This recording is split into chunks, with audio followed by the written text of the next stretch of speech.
Hi, everybody. This is Joanna, and I am so happy to be back with you today. We're going to be talking about something that I think, actually, that I know is on so many coaches and practitioners' minds and also hearts these days. It's something that I know many folks are feeling and are worried about.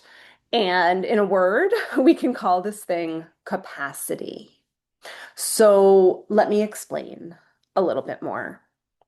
If you are someone who feels rushed on most days, like you're behind before you've even started, I see you. If you've got a quiet, nagging voice in you that says, "What is wrong with me that everything feels like so much all the time?" I see you. If you find yourself worrying that you don't actually have the capacity to take on the next client or the capacity to finally do the next marketing activity that you know your business needs, because you are already feeling so tapped out. And also, you don't know where you'd find the extra time for all of it, let alone the extra energy for it. I see you. And if it feels like your own personal life has been slipping down the priority list, maybe the doctor's appointment you keep on meaning to book, or that friend that you know you really want to call back, or whatever it is, I see you too. And what I want to say clearly, just off the bat, is if you identify with any of these things that I just mentioned, there is nothing wrong with you. This is not a personal failing. This is not you being bad at adulting.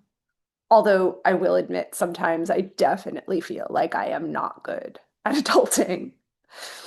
And this is not necessarily you being bad at managing your time. This feeling, this rushed feeling, this I don't have enough left in me feeling, this all I want to do is watch Netflix. I can't possibly bear to do anything else feeling, the falling behind feeling, all of it, it's so, so common. And I don't think that we talk about it with nearly enough compassion. And we want to have compassion on this for ourselves and if this comes up for our clients. And here's the thing, or one of the things that I really want you to know today in this episode. If you're experiencing this, it's probably not actually about you or not fully about you. It's about the world that we are all living in right now and trying to build businesses in right now. So, on top of all of the regular adulting things, which I don't know, I think are a lot to begin with, the making sure that we actually eat, the paying the bills, the cleaning the house, the getting to the doctor, the taking care of the kids or the pets or the elderly parents, whatever applies to you, like all of those things. On top of that, we're also now living in a moment that I don't believe was built for our nervous systems. It is way too fractured and way too fast for human nervous systems. There is the busyness. There is so much busyness. And I don't know about you, but I feel like the more and more new technology there is that is put out there to help us save time, it actually somehow makes us busier, puts more on our lists. And there's also the pace. Oh God, what a pace in today's world. And the sense that there's always one more email, one more notification, one more thing that's pulling in your attention in five directions. All of this happening before you've even had your morning coffee. Or at least for me, it's coffee. I don't know. Maybe for you, it's tea or whatever it is. And quick diversion here, just on all of the busyness and all of the things. You might not know this unless you've been hanging around with me for a very long time.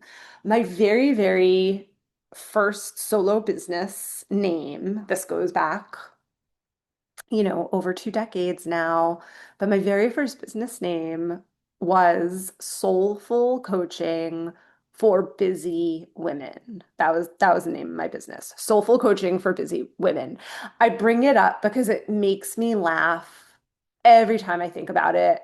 From there it evolved to Joanna Lindenbaum International, and then from there it evolved to the name that it has now, Applied Depth Institute. But I'm bringing it up because when I created and built my first business, busyness was a value. It was in the title. Like I was calling in busy women. Okay, so we've got culture, we've got all of the busyness, all of the fast pace, all of that. And then, as if all of that weren't enough, for most people, there's also this low grade anxiety running almost all of the time. Anxiety about the state of the world, about the news. Everything feels so polarized. And things just, with all of the media and the things going on in the world, I know it can feel really unsafe and uncertain so much of the time. We know that social media is actually designed to activate our nervous systems, to create divisiveness, to eat away at our capacity. And forget about all that's also happening in our personal lives. Even if we just take a look at what's happening in the world, all of it, that is so depleting. That alone creates so much overwhelm that takes away our capacity. For some people, it takes away capacity just to be able to show up for life. I honestly, sometimes I don't know how we're not all puddles on the floor, for real. Okay, but as if all of that weren't enough, as if all of that weren't the answer to why so many people feel overwhelmed and feel like they don't have capacity, there's actually more. Because on top of all of that, we are, every single one of us, pretty much, swimming in a culture of commercialism, a commercialism that profits from us feeling like we're not optimized enough, we're not productive enough, we're not doing enough, right? The entire economy is kind of built around convincing us that we can optimize more, that kind of thing. And then here's the part that I think hits especially hard for those of us in the coaching and transformational industry. I hate to say it, but for as much good as our industry tries to do and does do, the industry can also be part of this capacity problem.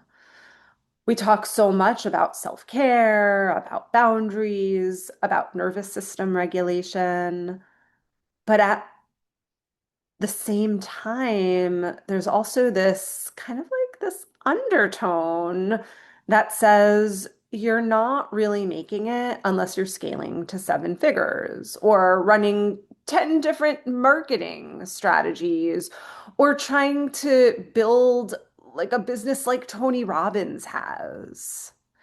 And I'm always honest with you, my dear listeners, and I was just going to tell you, I sometimes feel the pull to all of this too. The feeling that I haven't done enough in my business, the feeling that I should be making it bigger all the time, right? Like those messages, they seep in for me too, even though it's not really who I am or what I value. But there are moments that I catch myself wondering, should I be more? Should I be posting more? Should I be more visible? All of that. I'm sharing all of this so I'm not saying any of this from outside of it, from a pedestal. I'm here with you in this. So if you are feeling like you don't have capacity right now because of all of the things I just mentioned, I want to say, of course you feel that way. Of course, all of this feels like a lot. Life feels like a lot. Business feels like a lot. It is a lot. And I want you to know that if you feel this way, you are not broken. If you are having this experience, you're not broken. You are a human nervous system trying to function inside a culture that was frankly not designed for human nervous systems to be able to thrive in. Period. End of story. And because I want to normalize this even more for you. And by the way, I am going to get to some solutions. I promise we're going to get there in this episode. But before we get there, just because I want to really normalize all of this, because I really want you to not beat yourself up about it, because I really want you to know that you're not alone, I just want to share with you kind of the state of my life, my life in business right now. And I hope I'm not going to ramble. Give me, I don't know, like 2 or 3 minutes of grace to kind of share this laundry list with you, because I really think it's going to be helpful for you to hear. Okay, so even though I let go of the soulful coaching for busy women business title well over a decade ago, I'd be lying if I didn't, just say my business is busy. There's a lot happening inside of my business, and I show up big time in a lot of ways and for a lot of things. So, my top priority always inside of my business is my clients and my students. Clients and students come before anything else, before marketing, before bringing in new clients. They are my top priority. And I show up big time for my private clients and my group programs. So right now I'm working with a pretty full roster of private clients. I actually cut back for the summer because I really want as much as I can to have time for Panina, my older daughter, who is leaving for college in August. I want to help her get all her stuff together and spend as much time as I can. But that being said, it's still a pretty full roster of private clients. And on top of that, right now, I'm also leading and holding space for four different group programs. Four. And because of who I am and because of what I value, I am the one that basically teaches everything live inside of those programs. I haven't put programs like you get recordings of everything in your member center and you get recordings for life, but I teach everything live and it gets recorded. I am live with my clients and with my students. I also haven't delegated too much of teaching time to the coaches on my team, because I love to teach and I love to show up in that way and hold space and coach. Also, inside of these four programs and this near full private client roster, I over deliver. And that's not just me saying it. That is all my clients and students kind of being blown away by how much I show up, by the high touch. Someone called it white glove service, because these are my values. I value quality and high touch. And also, I just have really high standards for myself. So, quality and high touch, what that translates into is that my private clients are in touch with me all week in between sessions. I'm reading their copy, I'm on Voxer with them, I'm showing up. I'm also making myself available to people in my group programs in between sessions for support. And we're talking about, there are a couple hundred people in my programs right now. I'm making myself available. I'm not sharing all of this with you, by the way, to be like, woe is me, or look at how amazing I am. I'm sharing this so that you start to get a picture of the busyness in my life and work. So on top of all of this, I'm also leading my business. That means doing a lot of writing. I write all of my marketing. I don't hand it out to a copywriter. I do the writing. I write all of the emails and the sales pages and the podcast episode scripts and the newsletters and the opt-in pages, the nurture secret sequences. I also write all of a new curriculum inside of my programs that need to be written. That takes up a lot of time. Plus, I'm making strategic decisions inside of the business. That takes up time. Um, I could go on, but I think you get the picture. And then at the end of the workday, my day doesn't end because I'm parenting my two daughters. Sometimes I'm parenting them really well. Sometimes I feel like a parenting goddess on top of the world. And sometimes I'm parenting not as well. But I am done with my workday and I'm always parenting nonetheless. And I'm doing the adulting things like the dishes. Although I do admit that John helps a lot with the dishes and the cooking. And I'm driving my younger daughter Yael around to all the places and the classes and the socializing. And I'm folding the laundry. Although I do that at night in front of the TV while I'm watching Netflix. Um, I'm taking care of the dog, right? Like all the things that I know you have in your own version inside of your own life. Not to mention the emergencies that come up. Our backyard flooded last month. We had to do something about that. Our heating broke on the coldest week of the year. There's always something. So I'm not telling you all of this so that you feel sorry for me and all of the responsibilities, like I said, or so that it sounds like, look at how busy and important I am. I'm telling you all of this because I want you to know the busyness, the responsibility, the oh my gosh, this sometimes feels like a lot. I have that too. We've had a really busy last couple of weeks. There's been a lot of travel and things going on. And there were some moments over these last couple of weeks where I felt kind of stretched thin, thin enough that I was a little short with Yael, my younger daughter, and then it took some work to calm her back down after me being short, right? Not my best parenting moment, but totally my real life. And there were a couple of moments in the last couple of weeks where I went back to my longtime fantasy of just blowing everything up, just blowing up the entire business And then I picture myself working at Barnes and Noble or stocking shelves at the supermarket.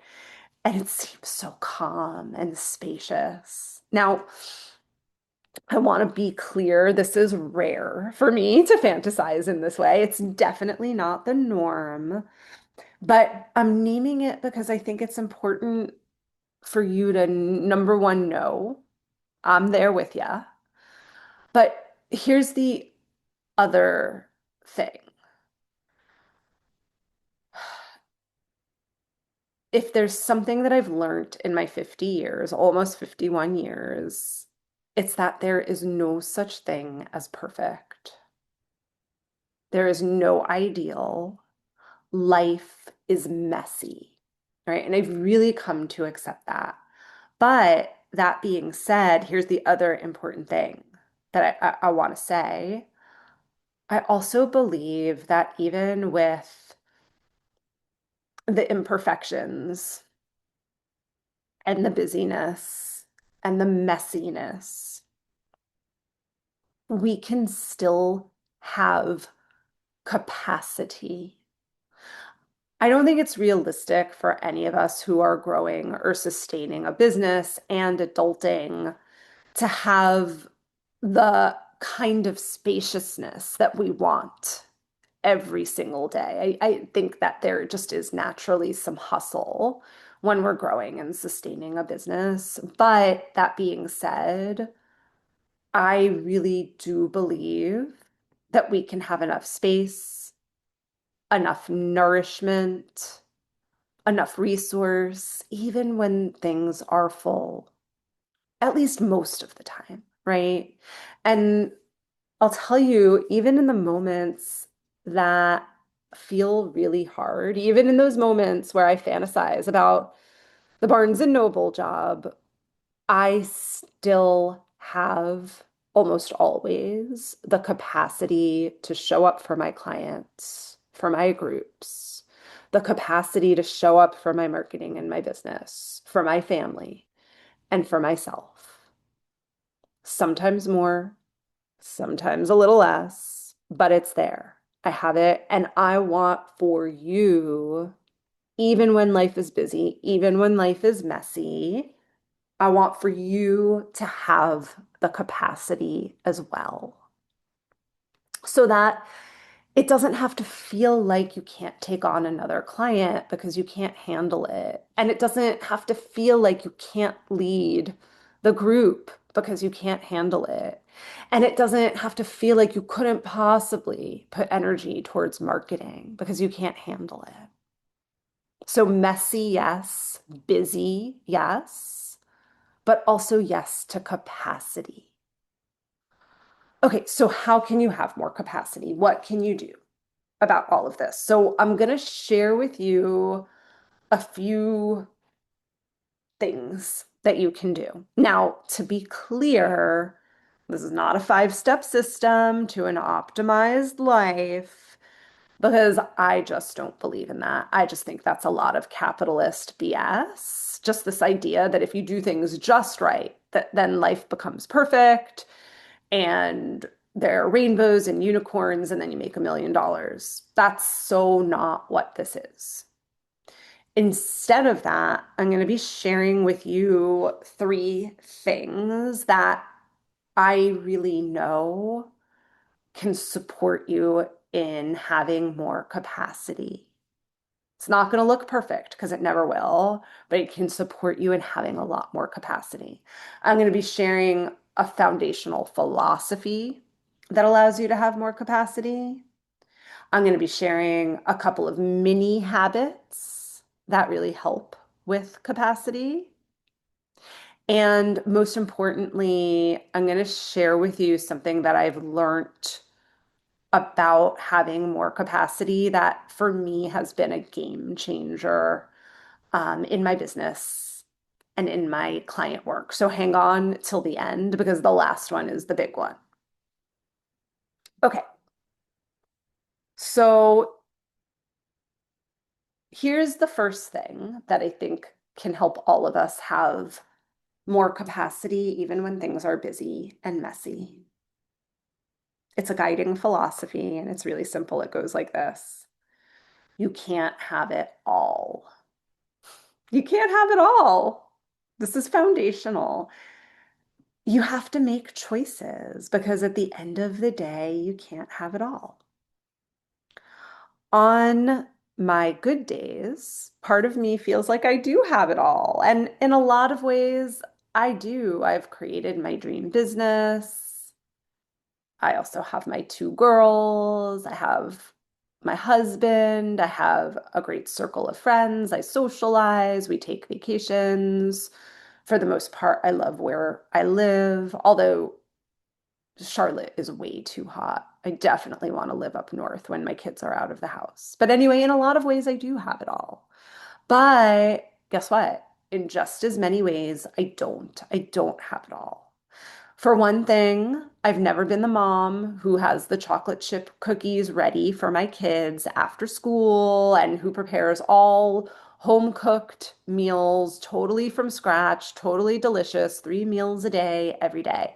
I so wanted to be that mom, but I can't have it all. I can't be building my business and be tending to my kids' emotional needs and, my parent, like all the things, and also do the chocolate chip cookie thing.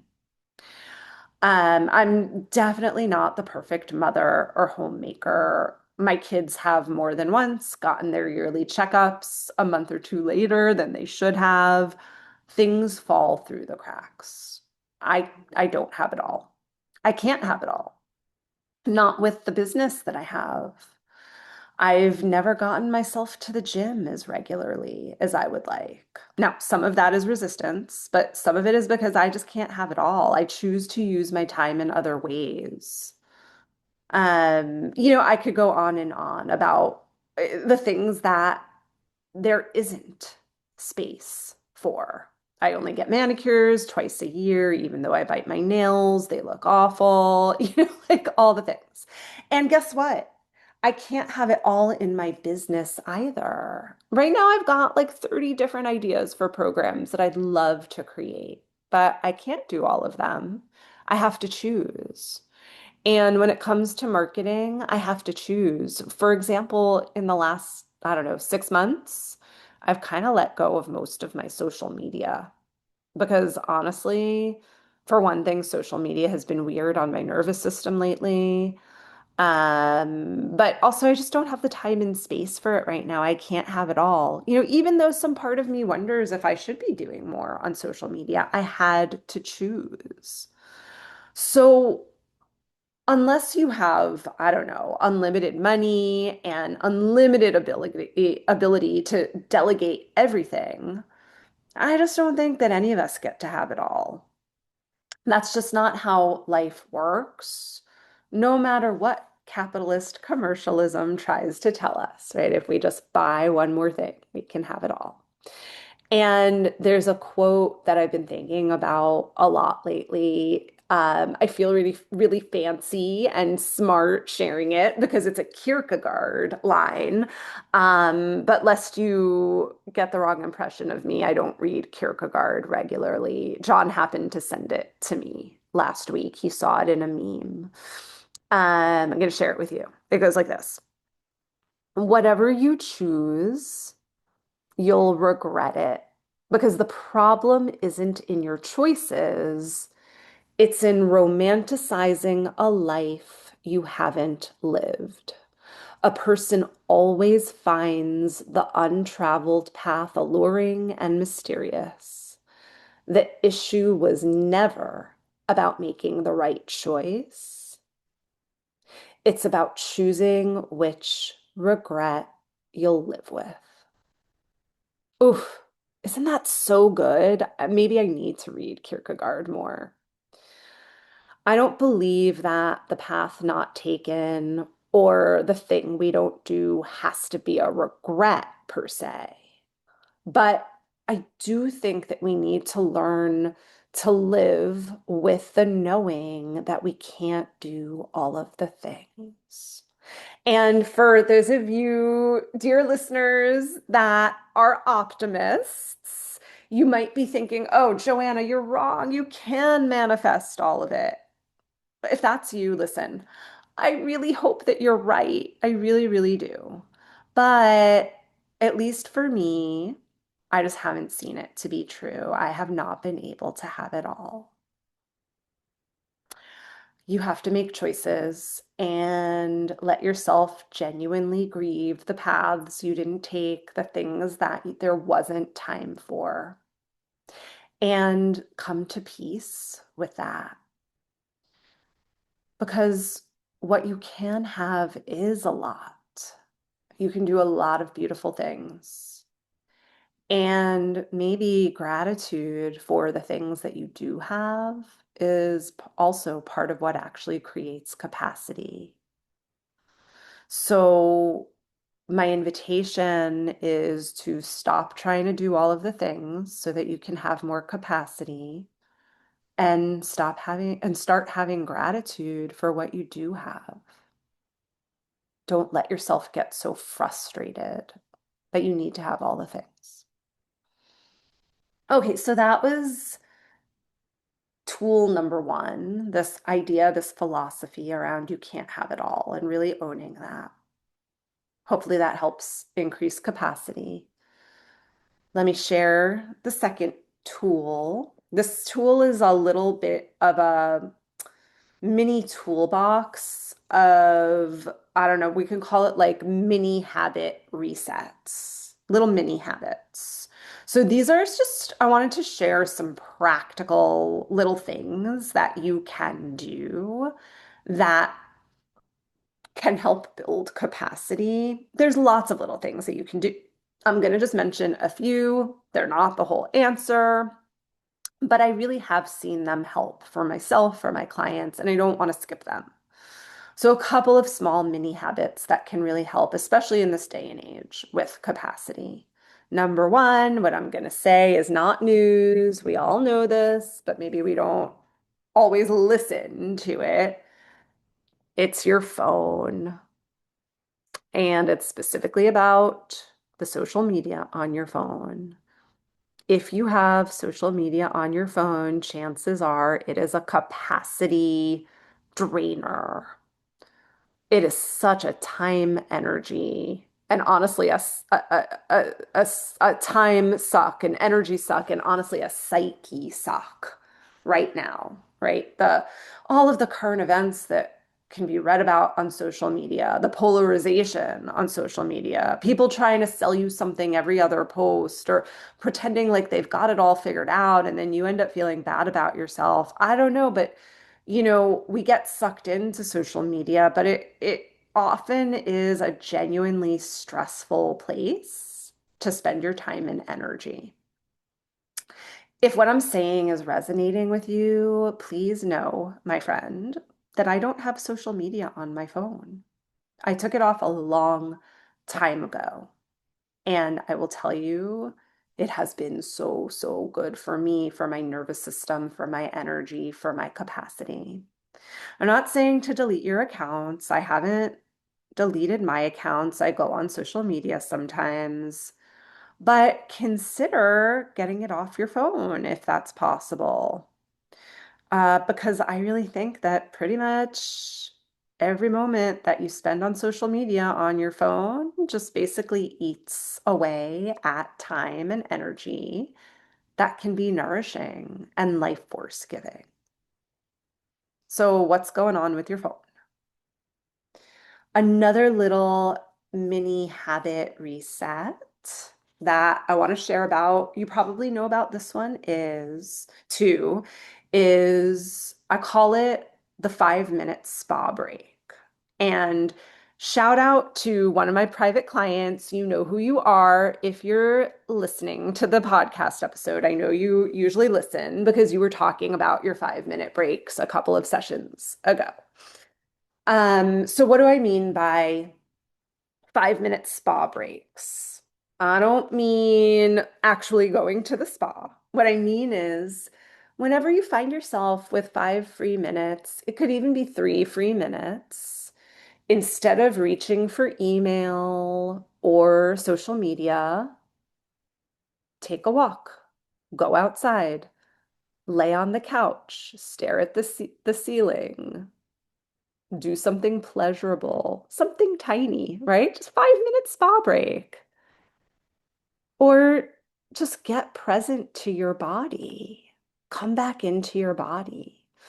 Because presence, being in our body and being present to our body expands time and space in a way that nothing else does, except for really good coaching. Have you ever been inside of a really good coaching session and just time and space and energy expand? Yeah, that's also because of presence. Okay, I'm moving through these quick. I want to give you one more little like mini reset habit that can increase capacity. And then we're going to talk about the last really important piece that has helped me so much with my capacity. But the third mini habit is movement, and specifically the sweaty kind of movement. I'm talking about getting sweaty. So, research has shown that a sweaty workout resets your nervous system. It regulates your hormones. It helps your body dump stress hormones and toxins that build up from a day of holding everything for everyone else and from stressing and all the things. Now, I'll be honest, the sweaty workout is the one that I personally do the least consistently. Going to the gym 3 times a week is still more a goal than a reality for me. But I will say I, at the very least, do a speed walk or a jog or put on a 20-minute YouTube video a couple times a week and at least for a little bit get a little bit sweaty. And it always, always helps. It always helps my nervous system. It always helps with overwhelm. It always helps me increase my capacity. Okay, so those are the mini habits, and they help. But if you want to know what helps me the most when it comes to capacity, after 25 years of being a coach and a practitioner and running a business and adulting, like all of the things, I'm going to tell you. This is the one I'm about to share is the one that has made the biggest difference for me. If you're a coach or a transformational practitioner and you want more capacity and energy for client sessions and marketing and just to feel more bandwidth in your life in general, consider becoming more extraordinary at supporting your clients and your groups. Consider becoming more extraordinary at co-creating transformation in your client work. If you've been following me for a while, if you've been in my programs, if you've been in my community, you know this is this is the heart of all of it for me. And I want to explain what mastery, skills mastery, and being extraordinary at client work has to do with capacity and bandwidth. So here's what used to be true for me. Here's what things used to feel like for me many, many years ago in client sessions where I wasn't sure I'd really helped, or in groups that I wasn't sure, did I actually lead a good group? Here's what would happen for me. I'd get a tightness somewhere around my chest, sometimes in my stomach, mostly in my chest. And it was like a bracing feeling. Like part of me was holding my breath through the session, waiting to see what would happen. And then after sessions and after groups, I do this kind of replaying in my mind over and over and over again. Did I say the right thing? Did I miss something? Was that useful? Do they like me? Did I do a good job? on and on and on. So that tightness inside of sessions, the bracing during sessions, and then the replaying after sessions, it ate away at so much of my time, so much of my energy. It was all so exhausting from start to finish. It was absolutely a capacity drain. Such a mental and emotional toll when you're not doing the incredible work that you know that you can be doing with clients. It's such a mental and emotional toll and nervous system toll. Not to mention, because of all of the questioning of myself and all the stress of not being good enough, it also made marketing more stressful and even just thinking about marketing more stressful and way more draining than any of it needed to be because I was questioning myself, because I was exhausted from the questioning myself and the worrying about how good I was. All of my marketing took longer because of the stalling and the procrastinating and the second guessing. Everything always felt overwhelming. When I wasn't yet extraordinary as a practitioner, my nervous system was on alert basically all the time. And my capacity was always diminished. And I can share with you because I've seen this for myself and I've seen this for my clients. There is a considerable shift in all of this when you're in session and walk out of session knowing that you did amazing, extraordinary work. So here's how things feel like now. Now, when I walk into a session, something in me settles instead of tightens. I get regulated really easily. I feel totally at ease and spacious. I feel resourced with my one-on-one clients and inside of my groups. And it's because I know I'm doing really impactful work, really, really extraordinary work. I generally don't lie awake at night rerunning what happened in sessions or classes. Though, to be fair, I'm human, and so that does come up every now and again. It does. My client sessions and my groups are without a doubt the best part of my work week. I walk out of all of them feeling energized, not depleted, even when clients come in with big resistances. And maybe especially, I feel even more energized after those sessions when clients come in with hard things or resistances because it feels like such sacred work to support my clients to the other side of all of that.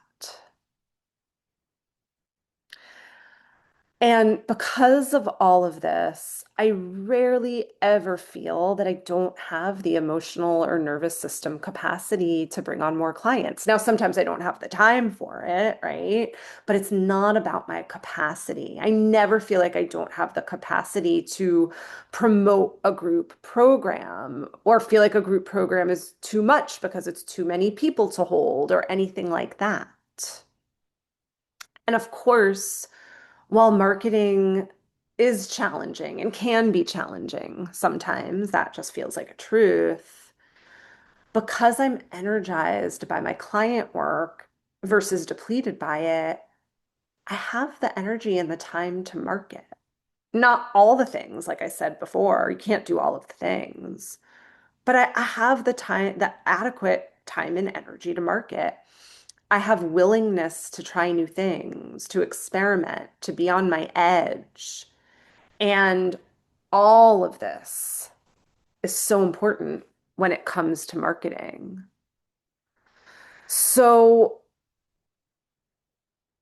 I want to be really clear about something because I don't want you to hear all of this and think, well, that's just Joanna. She's just naturally confident, so she can have that capacity and I can't.